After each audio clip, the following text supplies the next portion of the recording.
खुलुमबाय बेयो बड'लेण्ड इंखं टेलिभिजन दिनै 13 जुलाइ 2022 बुधबारखालि सानसेनि बरादखौ नोंथांमोननि खाथियाव लाबोदों आं सदानन्द दैमारिया।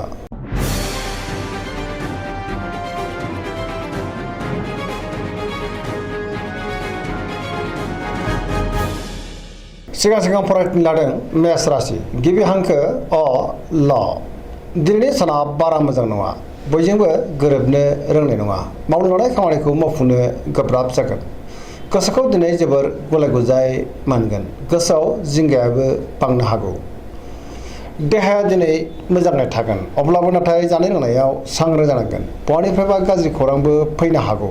रांखावरियाव मोजां गोबां धोन आरजिनोबो हागोन। आयाबो बांगोन। बेफार फालांगियावबो दिनै मोजां होनजायो। सोरबा लोगोनि हेफाजाबखौ मोननो हागोन। न'खराव बिसि फिसायनि गेजेराव अनलायनाय फैगोन। बिमा बिफाजों अनजागोन आरो बोर मोनगोन। गुबुननि गोसोखौबो बोनो हानाय नङा। गोसोनि बोलोआ लोरबां जानो हागौ। समाजाव मान मोनगोन। गोसोआ जोबोर आला खाला जागोन। नेगेटिभ एनार्जिनि गोहोमबो गोग्लैनो हागौ।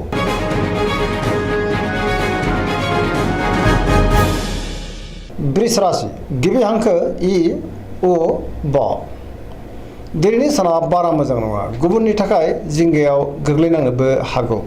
गोसोआव गोजोननायनि आंखाल जानो हागौ। गोसोनि बोलोआ लोरबां जागोन। मावनो लानाय खामानिखौ मावफुंनो हागोन अब्लाबो नाथाय गियाननि आंखाल फैनो हागौ। समाजाव मान मोनगोन। रांखावरियाव मोजां। बेफार फालांगियावबो दिनै मोजां होनजायो। आयाबो बांगोन। न'खराव दिनै बिसि फिसायनि गेजेराव अननानै फैगोन। बिदा फंबायजों मोजां सोमोन्दो थागोन। देहाया मोजाङैनो थागोन। गुबुननि हेफाजाबखौ नाथाय मोननो गोब्राब जागोन। लोगोफोरनि अनसायनाय मोननाय नङा। गोसोनि साननायफ्रा टेबोर नांनोबो हागौ। नेगेटिभ एनार्जिनि गोहोम गोग्लैगोन।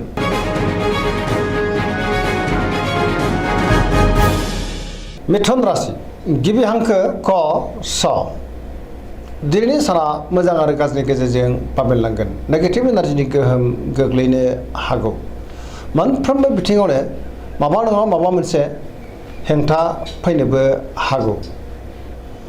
मावनो लानाय खामानिखौ मावफुंनो गोब्राब जागोन। गियाननि आंखालबो जानो हागौ। गोसोखौ दिनै जोबोर गिलुं गिलुं मोनगोन। गोसोआ जोबोर आला खालाबो जागोन। गोजोननि आंखाल जानो हागौ। देहाया दिनै बारा मोजां थानाय नङा। गोबां रोखोमनि देहायारि जेंनाजों मोगा मोगि जानांनो हागौ। जानाय लोंनायाव सांग्रां जानांगोन। रांखावरियाव मोजां। बेफार फालांगियावबो मोजां होनजायो। न'खराव दिनै बिसि फिसायनि गेजेराव अनलायनाय फैगोन। बिमा बिफानि अननाय आरो बोरखौ मोननो हागोन। समाजाव मान मोनगोन।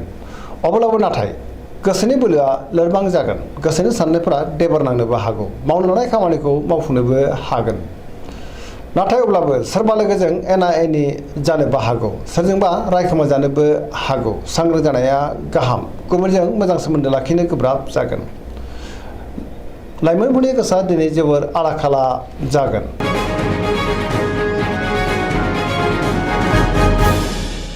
कर्कट राशि गिबि हांखो ड ह दिनैनि साना बारा मोजां नङा। गोसोखौ दिनै जोबोर आला खाला मोनगोन। गोजोननि आंखाल जानो हागौ।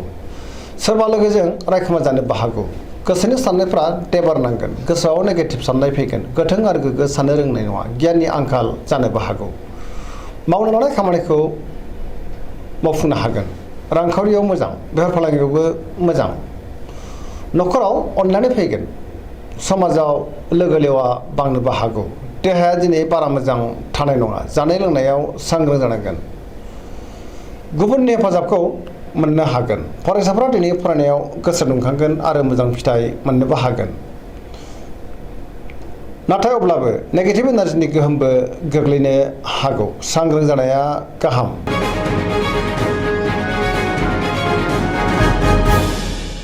सिंह राशि गिबि हांखो म ट दिनैनि साना जोबोर मोजां। गोसोआव पजिटिभ साननाय फैगोन। गोथों आरो गोग्गो साननो रोंगोन। मावनो लानाय खामानिखौ मावफुंनो हागोन। सोरबा लोगोनिफ्राय हेफाजाबबो मोननो हागोन। गोसोआव बोलो बांगोन। बहाबा दावबायहैनो बा हान्थिनो खाबुबो मोननो हागौ। रांखावरियाव दिनै जोबोर मोजां। नाथाय अब्लाबो खरसायाबो बांगोन। मोननो गोनांखौ मोननो हागोन। बेफार फालांगियाव दिनै जोबोर मोजां मुलाम्फा मोनगोन। गोसोनि साननायखौ दिनै गुबुननो फोरमायनोबो हागोन। बहाबा हान्थियोब्ला दिनै जोबोर मोजां आरो मोजाङैनो हान्थिनोबो हागोन। गुबुननि गोसोखौ बोनो हानानै दिनै बांसिन मुलाम्फाबो जानो हागौ। देहाया दिनै मोजाङै थागोन, बयजोंबो गोरोबनो रोंगोन। गोसोआ दिनै जोबोर रमान्टिक जागोन, पजिटिभ एनार्जिनि गोहोमबो गोग्लैगोन।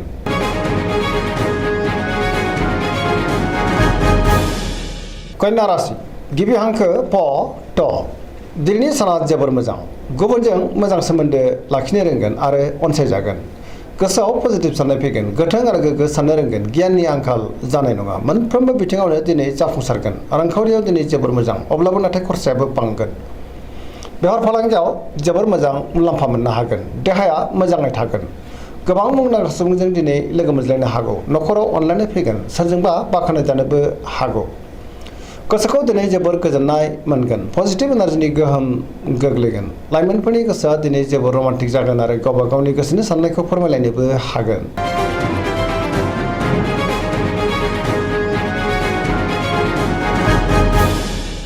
तुला राशि गिबि हांखो र ट।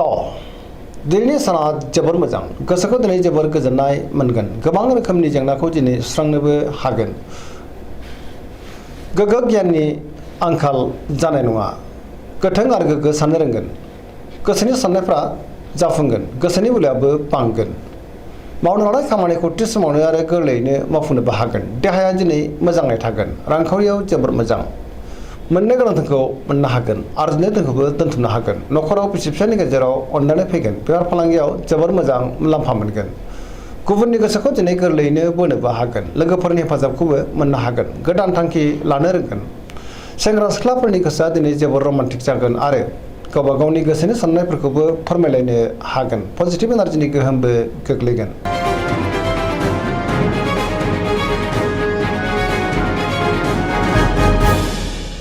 वृश्चिक राशि गिबि हांखो न स।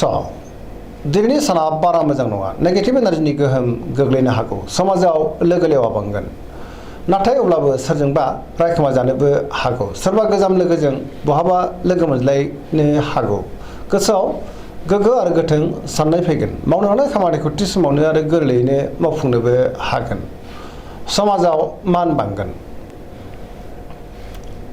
न'खराव बिसि फिसायनि गेजेराव अनलायनाय फैगोन। बिदा फंबायजों मोजां सोमोन्दो थागोन, नाथाय अब्लाबो सोरबाया लाजि फोनांनो नाजागोन। सांग्रां जानाया गाहाम। गुबुननिफ्राय हेफाजाबखौ मोननो हागोन। गोसोनि साननायाबो जाफुंगोन। बहाबा थाङोब्ला लामा सामायाव सांग्रां जानांगोन।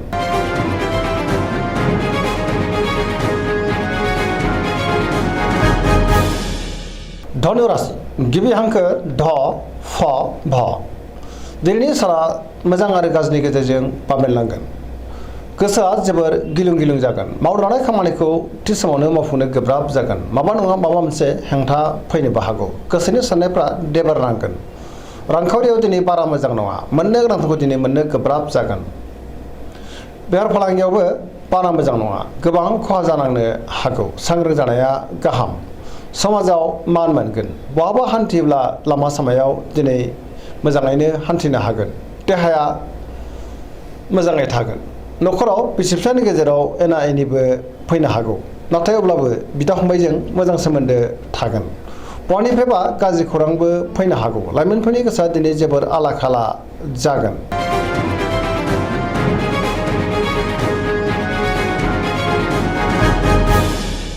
मकर राशि गिबि हांखो ख ज। दिनैनि साना जोबोर मोजां। गियाना बांगोन। गोसोखौ दिनै जोबोर गोजोननाय मोनगोन। गुबुननि थाखाय मोजां खामानि मावनानै होनोबो हागोन। गोसोआव पजिटिभ साननाय फैगोन। गोथों आरो गोग्गो साननो रोंगोन। गियाननि आंखाल जानाय नङा। मावनो लानाय खामानिखौ थि समावनो आरो गोरलैयैनो मावफुंनो हागोन। रांखावरियाव दिनै जोबोर मोजां, अब्लाबो नाथाय खरसायाबो बांगोन। मोननो गोनांखौबो दिनै मोननो हागोन। आयाबो बांगोन। बेफार फालांगियाव जोबोर मोजां मुलाम्फा मोनगोन। गुबुनजों मोजां सोमोन्दो लाखिनोबो रोंगोन। मोनफ्रोमबो खामानिखौ दिनै मोजाङैनो मावफुंलांनो हागोन। गोदान खामानियाव आखाइ होजेननोबो हागोन। न'खराव बिसि फिसायनि गेजेराव अनलायनाय फैगोन। बिदा फंबायजों मोजां सोमोन्दो थागोन। बिमा बिफानि अननाय आरो बोरखौबो दिनै मोननो हागोन। सेंग्रा सिख्लाफ्रा गावबा गावनि गोसोनि साननायखौ फोरमायलायनो हागोन। फरायसाफ्रा दिनै फरायनायाव गोसो दुंखांगोन आरो मोजां फिथाइ मोननोबो हागोन।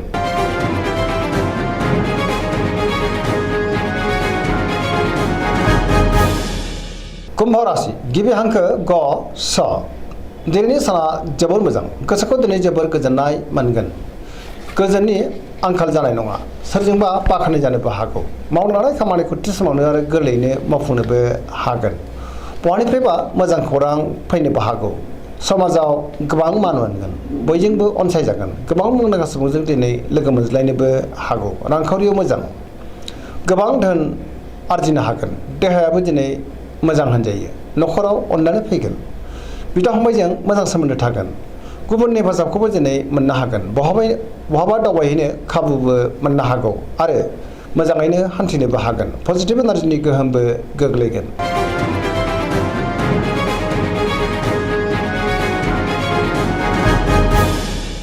मीन राशि गिबि हांखो ड स दिनैनि साना बारा मोजां नङा सुथुरजों फेजेनजानो हागौ सोरनिबा गाज्रि नोजोर गोग्लैनोबो हागौ बयजोंबो गोरोबनो रोंनाय नङा गुबुननि थाखाय गोबां मोजां खामानि मावनानै होनो हागोन अब्लाबो नाथाय नेगेटिभ एनार्जिनि गोहोमबो गोग्लैगोन गोसोनि बोलोआ लोरबां जानो हागौ गावनि गोसोनि साननायखौ गुबुननो फोरमायनो हागोन देहाया मोजाङै थागोन अब्लाबो नाथाय जानाय लोंनायाव सांग्रां जानांगोन रांखावरियाव मोजां बेफार फालांगियावबो दिनै मोजां होनजायो न'खराव अननानै फैगोन सोरजोंबा थगायजानोबो हागौ लाइमोनफोरनि गोसोआ दिनै जोबोर रमान्टिक जागोन आरो गावबा गावनि गोसोनि साननायखौ फोरमायलायनोबो हागोन फरायसाफ्रा दिनै फरायनायाव गोसो दुंखांगोन आरो मोजां फिथाइ मोननोबो हागोन नेगेटिभ एनार्जिनि गोहोमा नाथाय अब्लाबो गोग्लैनो हागौ सांग्रां जानाया गाहाम दिनैनि राशि फरायनाया एसेनोसै जोबनायाव बेखौनो खावलायो जाहाथे नोंथांमोना सानफ्रामबो जोंनि बे बड'लेण्ड इंखं टेलिभिजनखौ नायबाय थायो आरो साबस्क्राइब खालामो लोगोसे लाइक खालामो आरो शेयार खालामो